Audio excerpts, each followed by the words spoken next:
Welcome everybody to Between Two Spokes. My name is Craig, and this is my buddy Mike. Say hi, Mike. Hello, everyone. Today we're going to be featuring on this episode Mike's beautiful BMW K1300. We're going to talk about how Mike got into riding, the ride itself, and some of the gear he rides with. So that being said, tell me about how you got started off on motorcycle riding, Mike. Sure, Craig. Starting, some of the best childhood memories I have with my parents is actually sitting on the tank of one of my dad's motorcycles, holding onto the handlebars. Probably 5, 6, or 7. Obviously, no helmet because it's the 70s, and maybe even a dog sitting on the tank in front of me. But those really strong memories and good times. Transitioned to like high school, think around 16, 17. Ended up pulling a bike out of the side yard, a 250cc street legal dirt bike. Nice. And used that to commute to high school, and managed not to put myself down very often. Yeah. So that's how it all got started. Now, after high school, I joined the Army as a paratrooper, and I expected to just do a lot of walking. But somehow I ran into a job where I ended up having a KLR 250 dirt bike for a portion of my life. Basically, we'd ride the bike somewhere so I could walk some more. Okay. Nice. Now then, after that, out of the Army, off on my adventures, doing things, and biking went to the wayside. Mm-hmm. However, eventually I ended up in Arizona and then Florida, and as part of those work-oriented moves, I ended up actually riding enforcement, which is police riding that way. Sure. However, it wasn't a standard like police motorcycle package. It was more of an undercover thing. So I ended up going to LAPD's motor officer course. Yep. Spectacular, yep. Frightening, challenging. I was much older than your average person there, so a lot of motion, a lot of beer, but great riding, and really got me comfortable and confident in larger bikes. Sure. Now, and then just getting into that, what was I riding there? Oddly enough, Hayabusa, so the fastest production motorcycle on the planet, wow. Right? A Honda 1000RR, yep. A CBR 1000RR. Yep, very popular bike. Which was really twitchy. I loved the Hayabusa, I hated the CBR. Yep. But it was fun.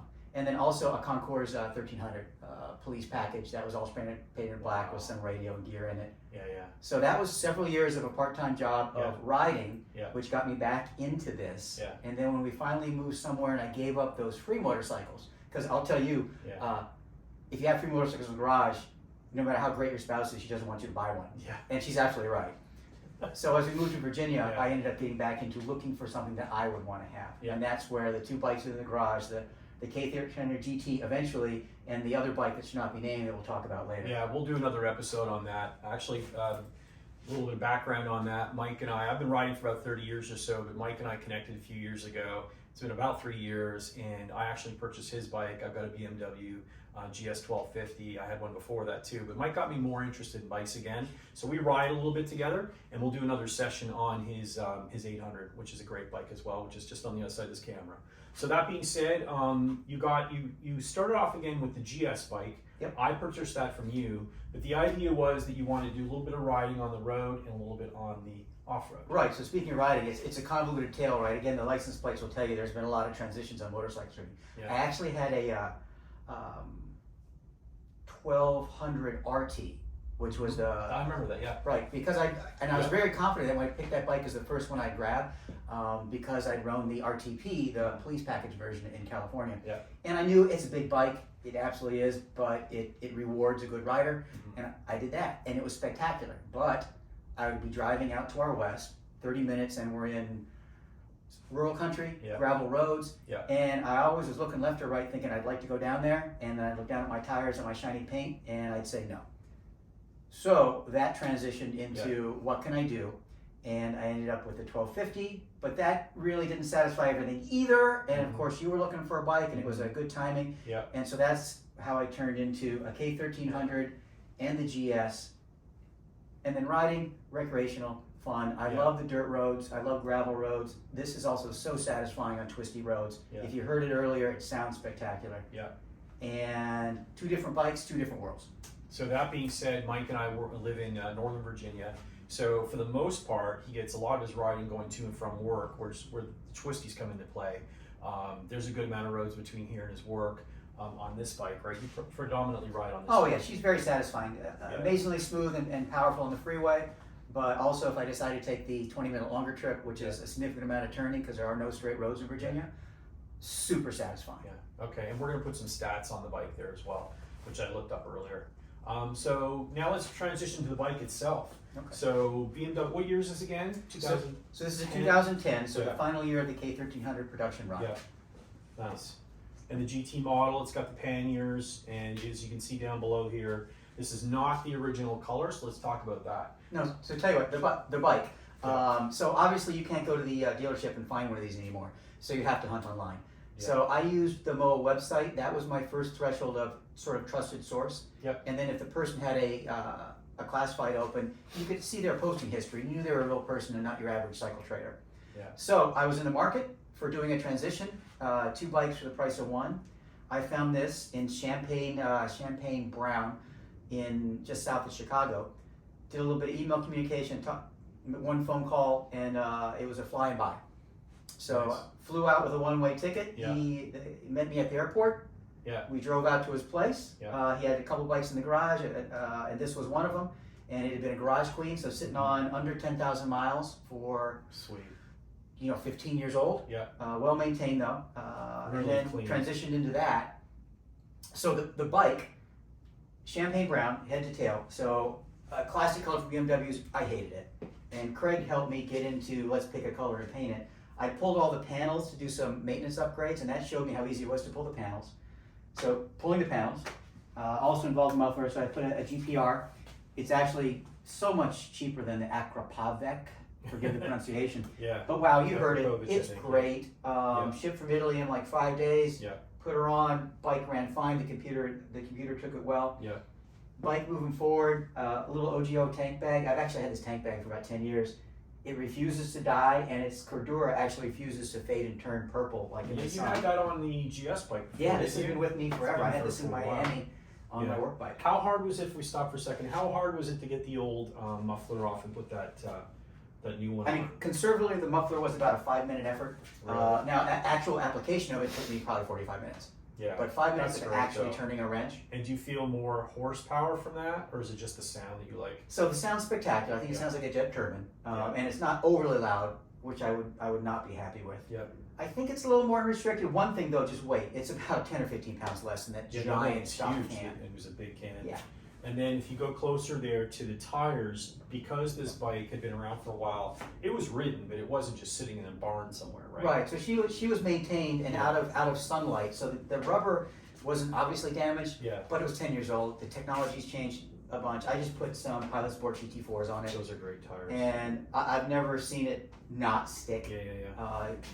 And with the panels, when we did the panel paint work, we found a local guy that did some work for me on a vehicle and a car. So we took all those panels off, loaded them up, and he had them done like within a week, right? It was a week and maybe $1,000 for a good spray. Yeah, that was really reasonable. And of course, the colors he took from the BMW Rondell, which is a gorgeous color combination. Yeah, so Laguna Seca Blue, my favorite BMW color. Yeah. On the front, the SW-Motech small Nice. tank bag Yep. with the magnet lock. It goes from bike to bike for me, which Yeah. is one of the reasons I picked that one. And it's Yeah. also very small and obtrusive. Going forward from there, up by Craig's right hand, you'll see a GPS mounted. Yeah. So that's also it's the motorcycle GPS that also sits on my GS. Nice. And does this actually this year? Does this guy go up and down, or is that manual? Yeah, so she's electric. She'll come up about 3 or 4 inches higher to completely give you protection, or drop down quite a bit lower. Yeah. I also ordered an aftermarket from Yeah. Germany. That's nice. An extension, isn't it? This Oh. black cover shield here has a built-in GPS mount. Oh yeah. Yep. And Nice. coming down the front, if you look, a little tough to see, but the turn signals are now white covers with Yeah. amber LEDs. It took about 10 years off the look of the bike, losing the orange. Yeah. Did you update the ones on the back as well? One of the backs a little complicated, but I did put in flashing brake lights. And the only other big mod, this was kind of Oh, that's right. an emotional event for me. The frame sliders.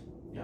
One thing, I grew up on the police motorcycles for that training and my dirt bikes, so I was kind of used to pushing the envelope and letting them fall. This is super pretty, and I figure, well, it's the best I can do, so I'll put some frame sliders in the front.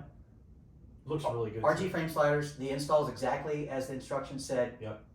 But there's a major emotional event because you're taking a drill and drilling through a panel. That's about an $800 replacement if you can find one. And it came with a template, but I remember you like really being careful. I think I used that template like 7 Yeah. times before I Yeah. finally drilled a hole. Yeah.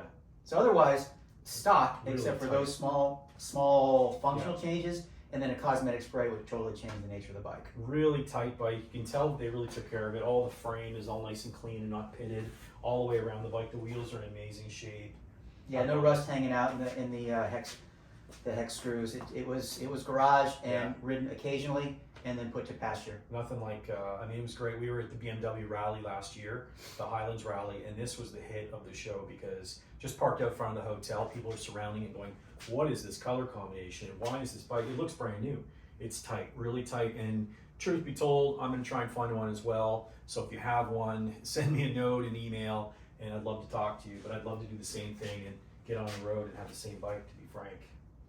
So let's switch to the gear that you ride and start head to toe. So the helmet, let's talk about your helmet. Yeah, so you can tell this is an adventure helmet. Craig, I think you know the make and model, right? Yeah, the link will be down below. It seems a little excessive for riding this bike, and you're looking at the peak and thinking it's going to grab air. Actually, even with that windshield down, she doesn't touch it. And frankly, I have a street helmet with a set of columns for my spouse on the back. But this one has such better visibility that I love it, and great airflow. I really can't say enough about how this helmet is just comfortable, light, right? I mean, and does work for street as well as it does for anything else. Yeah. Just so I've got the same helmet, and part of in my bit, obviously before this, I did an episode on my bike, my gear, and a lot of what I did was based on conversations with Mike. That bike helmet is a little around the pricier side, right? I mean, it's at the top end. It's not carbon fiber or anything, but Arai makes a nice product. And I like the fact that I have such great field of vision all the way around. It's not too heavy. I've got a GoPro in the front of mine, which weighs it forward a little bit, but it's a great light helmet. And like you said, I don't catch air unless I really stick my head out in front of the windscreen. I'm sure you found the same thing, and there's like no noise inside. Yeah, great helmet, great light. Yeah, excellent helmet. And then, so let's work down a little bit. You've got your gear hung up here, which is awesome. Yes, so there's a scattering of, so this happens, to talk about the price range again, there's a lot of KLIM on the wall there. And much like everyone, I think, says, you can go broke buying several cheaper jackets, or just get a good one. Yeah. And in this case, I'll have to admit it, their gear is bulletproof, survivable, super comfortable. So that's their very mesh jacket, street. Great for summer weather. It's the one I wore when we did our Portugal trip. We're going to talk about that later. Yeah. Just a great lightweight jacket. I've taken the back armor out of it, and I guess we'll get to the vest there in a second. Again, they're street-oriented, cool, lightweight pants. Yep. I wore those winter too. I just put, like I said, a long johns under or something. These aren't the mesh ones, right? No, they're one between. So I've been mixing genres. Yeah. So I think that may be Latitude. Craig will hook it up. We'll have the links down below. Slightly heavier, but still, and a little bit of stretch. And they're cut enough like pants. I can get away with wearing them and not feeling like I'm in ballistic armor. Yeah. And the vest, which is hanging there, was an interesting purchase. So I've been thinking about airbags. I very safety oriented, fly for a profession, look at a lot of risk mitigation strategies, things like that. So that vest, there are many like it now. So she's an airbag front and back with a collar that comes up.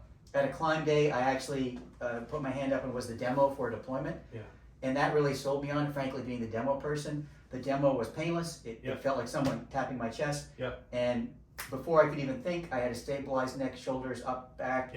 It's like, if you come off, you want that. So that being said, I'm going to try and get us a link to this at our good friends at MOD did a video that day, right? Or was it Klim? Klim and MOD. Klim and MOD. Motorcycle's a dullish little shameless plug out to them. And I'll just say this, it fits very comfortably. It's a slim, snug fit. It goes underneath all my jackets with the back armor now taken out because that takes its place. Excellent, very good. I guess shift to the boots. Yeah, well, let's say so on the ride, I was wearing this. This is my winter jacket, so I don't have a lot of BMW flared kit because I think it tends to sometimes oversell who and what they are. But it's not gaudy. No, it's great nice. jacket, fits well, and it's my winter weight. It's above fashion and below ballistic, so I'd be comfortable with this around town. Yeah. They have a black one I've actually been eyeing, a black leather one. Coming forward into the year sale, and this is as light as I'll go for riding. I have the adventure boots, but this has the ankle cups, a decent sole, zip. You're not going to get caught on anything. We'll put a link to that as well. So, did you get these at the rally, or was this an MOD purchase? They were at the MOD, one of their end of the years. Yeah.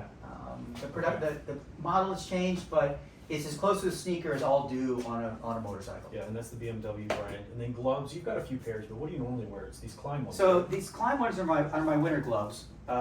Obviously, we're riding with heated grips and covers, so we're not getting too much wind. But these lightweight, water resistant, wind resistant are the ones I prefer to wear in the winter because you still have good tactile feel. Yeah. And then when we talk about the next bike, because my summer pair is more of an adventure one, but it's the kangaroo leather BMW branded adventure glove, which has such great grip. I love it. Yeah, excellent. Yeah, Outside I of think that hits it. Yeah, that's great. Well, listen, Mike, I appreciate your time today. I mean, there was a quick run through on the bike and the ride and how you got into motorcycle riding itself. But I thank you very much for your time. And if you like what you saw today, please click like or subscribe. If you have any comments as well, just so we can grow the channel a little bit, let me know where you think we hit the mark or where we didn't hit the mark. There'll be links to products down below. And always, if you have any questions about what we talked about today, hit me up at BetweenTwoSpokes@gmail.com. Thank you very much, and we'll see you next time. Bye-bye. Thanks, buddy. Hey, no worries. That was great. Good job. All right. High fives, everybody. That was great. And that's a wrap.